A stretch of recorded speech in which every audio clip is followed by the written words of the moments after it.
Hey, what's up, everyone? Welcome to another episode of Shootin' from the Stache. I'm your host, Brandon, the owner, operator, and artist behind Desperado Metal Designs. In the previous episode, I talked about basically how I got started with Desperado Metal Designs, what gave me the idea to get into making jewelry and pursue that path. Once I started on that journey, I had to kind of figure out a lot of different things.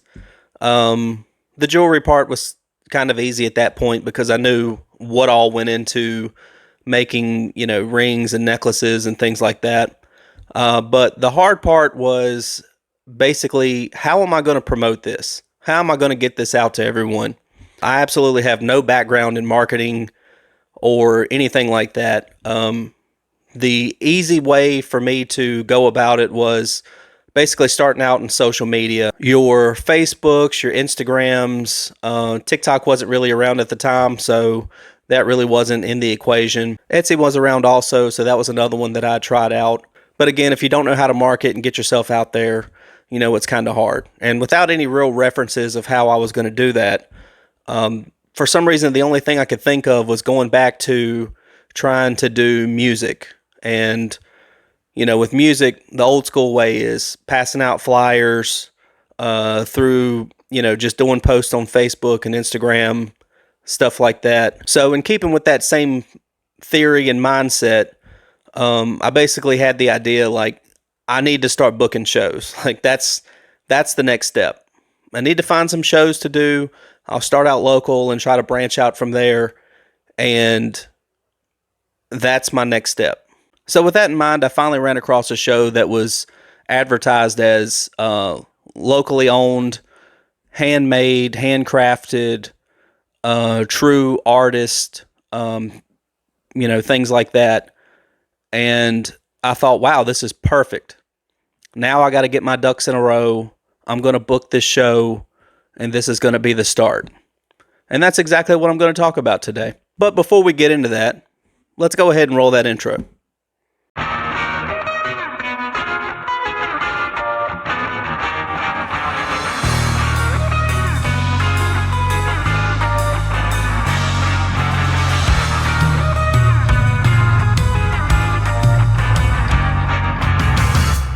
Once I got my show booked, I was off to the races.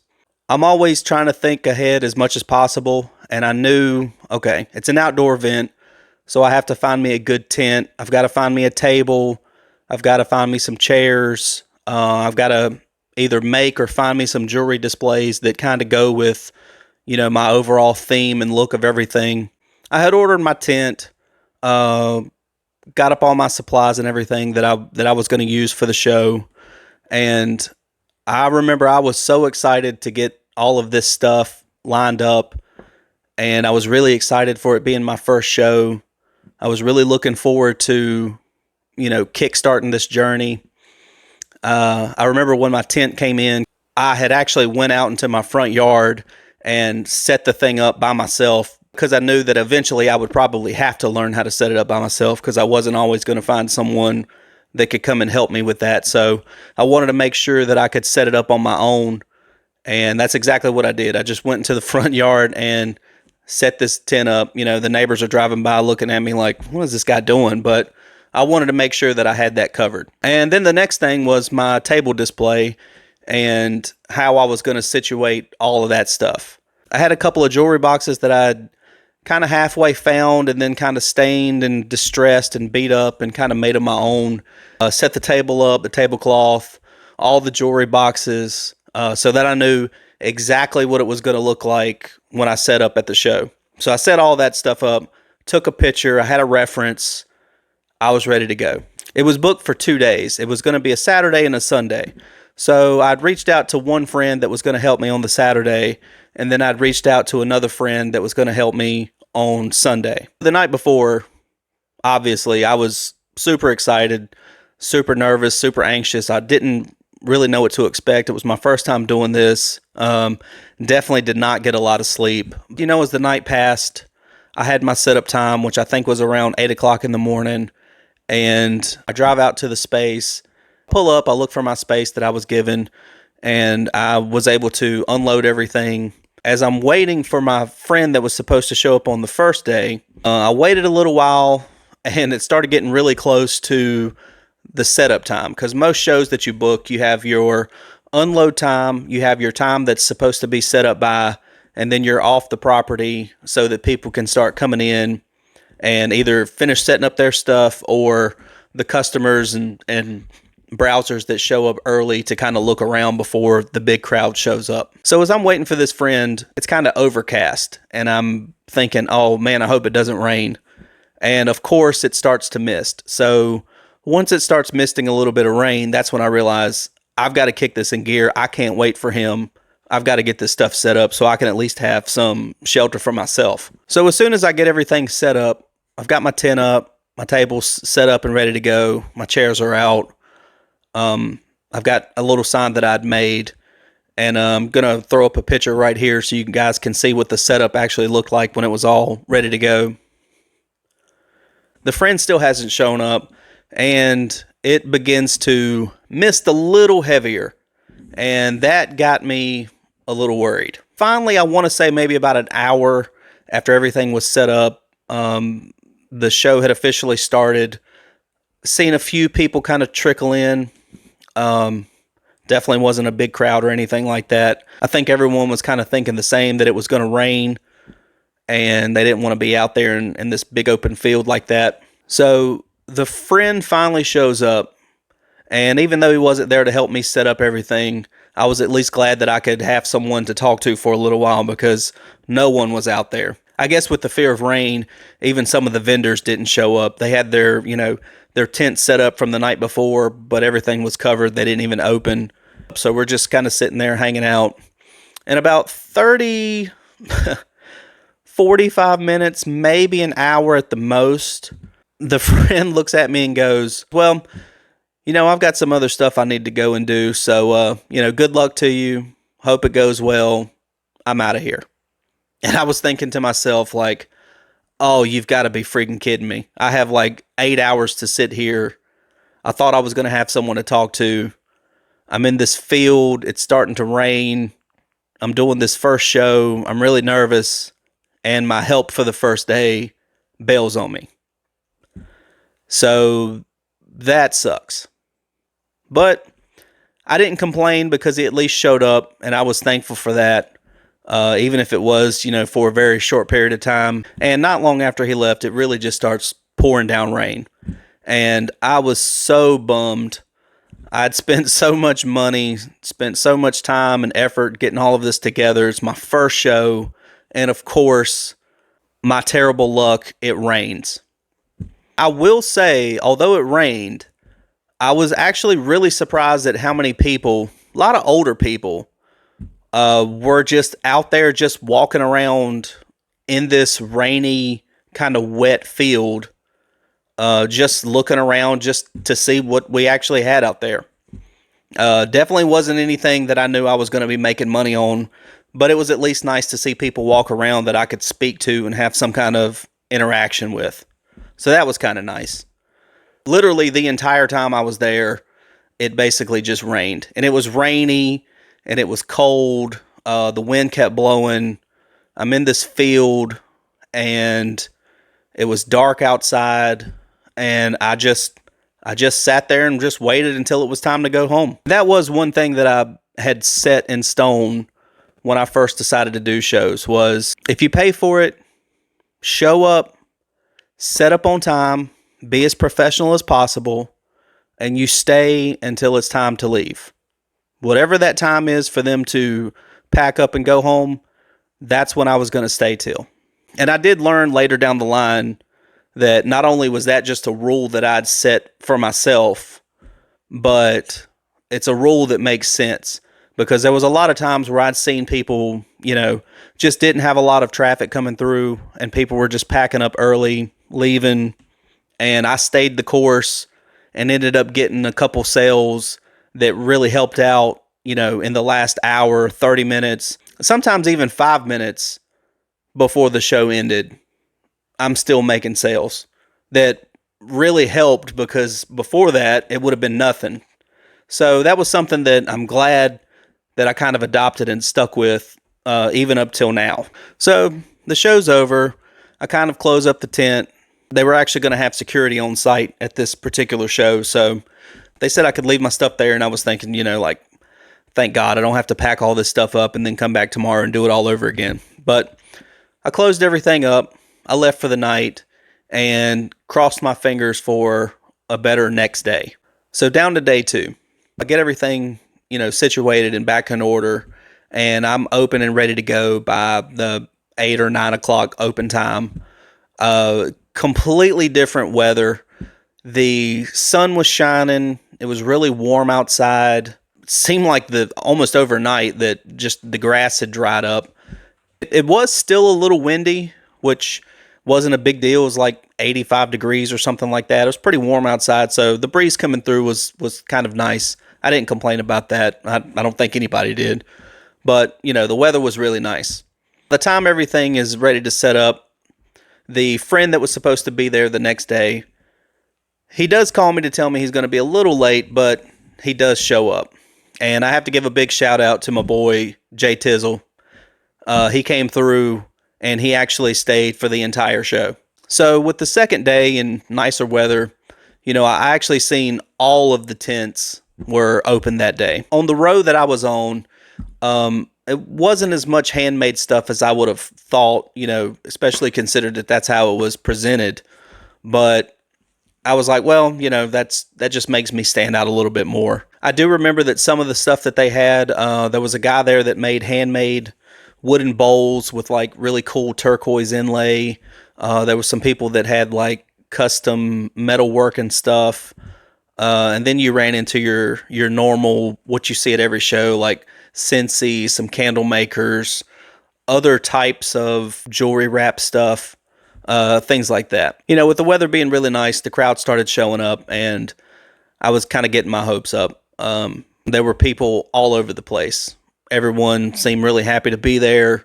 It looked like it was going to be a really cool event. Now, I definitely stood out with the stuff that I had. As far as I know, I was the only one there selling like skull rings and biker style jewelry. My tent definitely stood out from some of the other tents that had just kind of been thrown up. Directly across from us, it didn't even look like it was a real tent. It just kind of looked like they had just threw some tarps up, and they had a lot of like barn find stuff, like barn windows and barn doors and barn tables and just all really old stuff. And that tent sold more than I think anybody there. American pickers were really big at the time, and I think everyone was looking for that just piece of antique something that they could flip and make a lot of money on. And that person was just selling left and right. I'm sitting there for several hours, haven't sold anything. A lot of people walk by, they just kind of nod, speak, and keep walking. So that was a little discouraging, but I thought, well, there's still plenty of time left. Hopefully that'll change. As the day's going on, there's a big mixture of people. There's younger people, older people, bikers, farmers. It's just kind of a wild mix. I had a few family members and friends stop by just to kind of give me a little bit of encouragement, and I guess just kind of show up because it was my first show, which was always, still even to this day, is really cool to me. Like, I always appreciate that. But as we're sitting there, you hear a lot of different conversations going on around you. And especially if you're not making any sales, it's just me and my friends sitting there, and we're just kind of chit-chatting, and there's times where we're just, people watching. We're both tattoos, beards.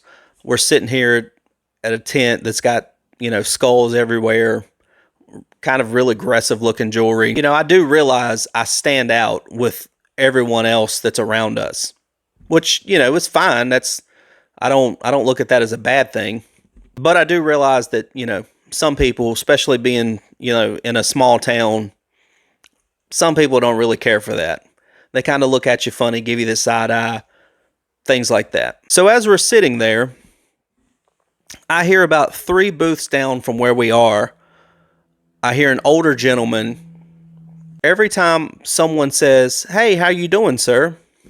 he says, Well, I'm doing great because Jesus woke me up this morning. Jesus put this beautiful sun out here. God is great. God is good. So thankful for this beautiful weather that He's given us. Something along those lines. He moves to the next one. Hey, sir, how you doing today? Well, I'm doing great because Jesus woke me up. He put this beautiful weather out here today. God's so good. God's so great. Now, keep in mind, I have nothing against what he's saying, but I do realize, being that we look the way we look, we have definitely both been profiled before.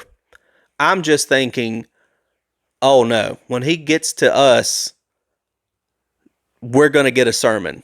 We're probably going to get fussed at. We're going to get profiled. We're going to get something. He moves to the tent that's directly beside us. Basically the same speech. And then he comes to us. And I remember looking at my friend and I said, uh-oh, here we go. So he comes to our table and he's just kind of looking down. And I'm like, hey, how you doing today, sir? And without skipping a beat, he was like, well, doing great. God's so good. This beautiful weather we're having today. Thank you, Jesus. And then, I'm not sure what triggered this or what made him go this route, but he did a complete 180 and said, I'm just so thankful for everything that I have in my life. I got a good job. I woke up this morning. Praise the Lord. I've got a beautiful wife. But I just can't believe that she's such a hoe. She's out here in these streets hoeing it up, and I'm a good man to her, and I've always loved her and treated her right. But she's constantly trying to step out on me and sleeping around and doing stuff behind my back, and I just can't believe that she would do that to me. I mean, she's just out here just being a hoe, just a straight up hoe, and I just can't believe that she would do. And he just goes on this rant for about 20 minutes, it seems, anyways. And I'm just kind of looking at him. I'm completely shocked. I'm kind of looking over at my friend like, what is going on here? And he just kind of stops and goes, well, anyways, I hope you guys have a good one. Praise God. Enjoy the rest of the show. He moves to the next tent right beside us and then continues to go right back down the religious path. Thank God. God's so good.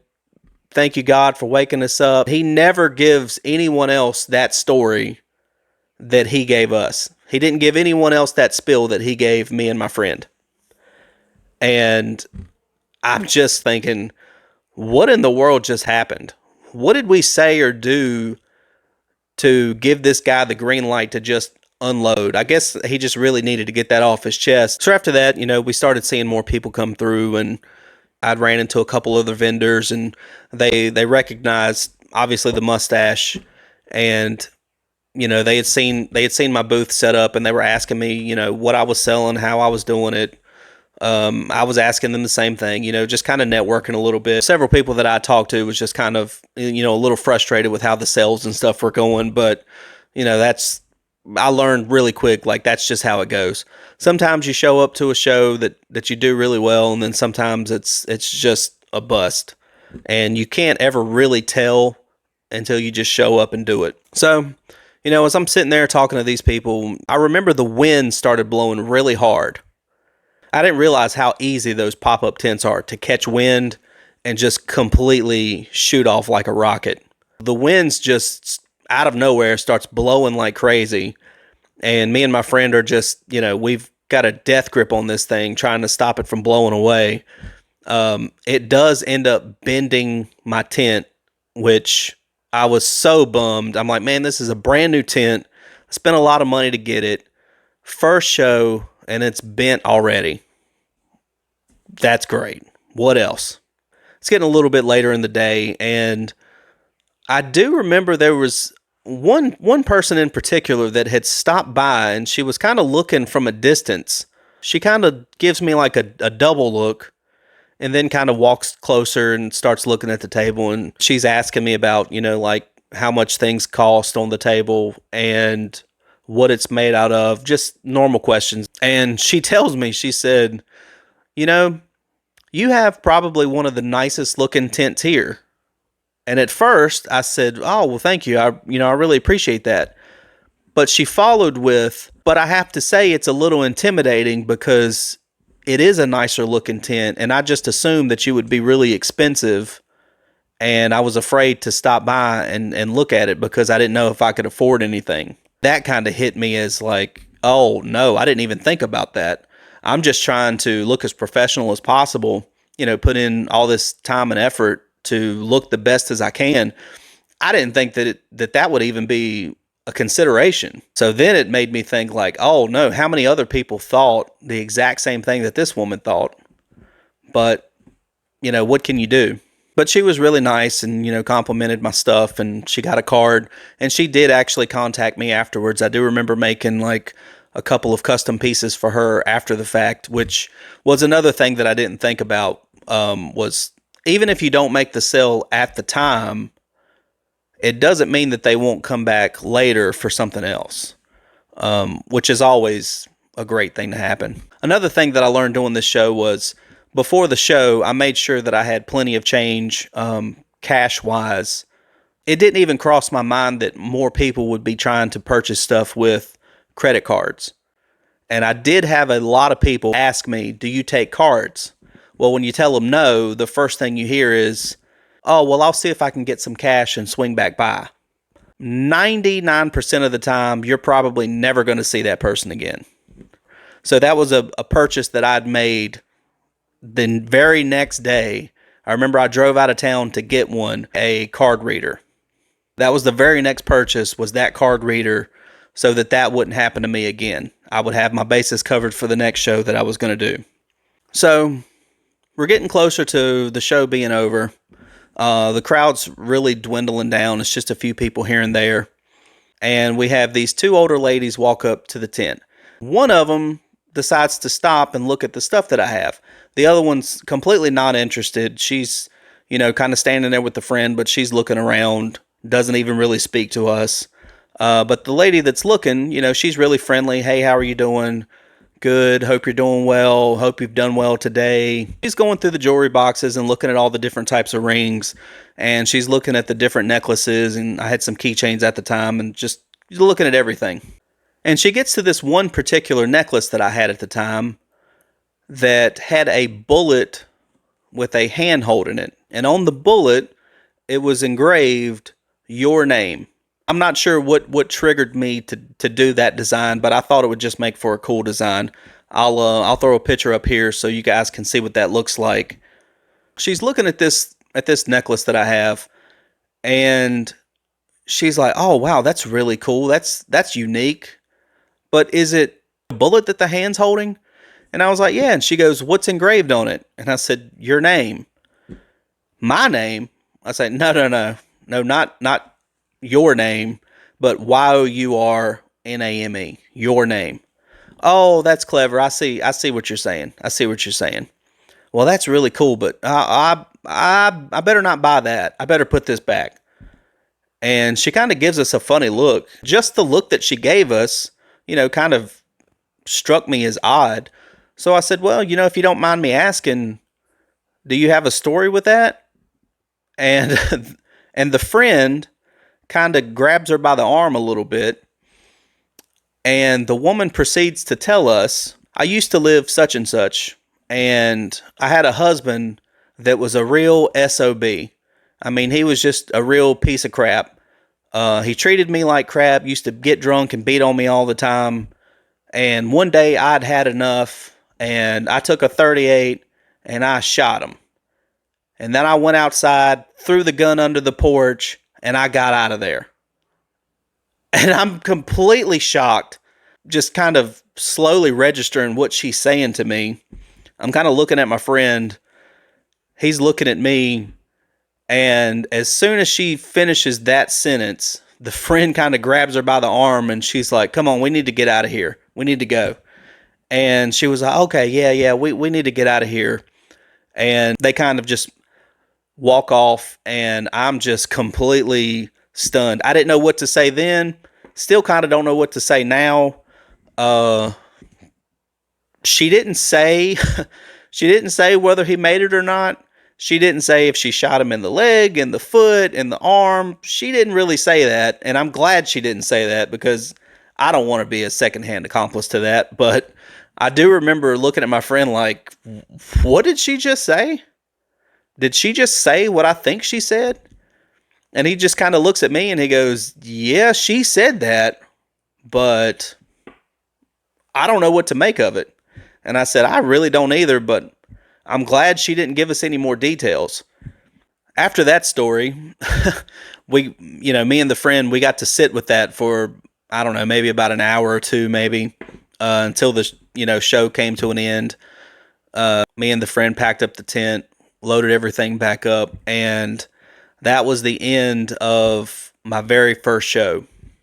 Sales-wise, I basically didn't make anything. After the fact, I did have a couple people that had taken some cards from me, reach back out, made some stuff that way. So in the end, I did end up making a little bit. It wasn't a lot, but the experience, what I learned and what I made an experience was everything. For my very first show, it couldn't have went worse, and it couldn't have went too much better for my first one. Crappy weather, good weather, no sales, some repeat customers afterwards, and a couple of really wild stories that I will never forget. I still think about the story that woman told me all the time. I still think about that man coming up to us, just putting his wife down, but, he stuck by her, so good for him. That show did teach me a lot of different things. But one of the main things that I did learn was, even if you don't make a lot or if it's not a great show, it's still a learning experience. There's still something to learn there. There's something to pick up. There's something you can take back with you. So I try not to get too discouraged. I'm not going to sit here and say that I don't get discouraged or upset, in how certain shows go. But I do try my best to look at the positive as much as I can. And I do try to think of the things that I can take away, that I can learn from or apply in the next show. So with that, I think I'll go ahead and wrap this show up. Hopefully that was entertaining and you got something out of that. If nothing else, you have a couple of wild stories that I've been bouncing around in my head for years now and things that I just won't forget. Thank you, anyone that's made it this far. I really appreciate the support.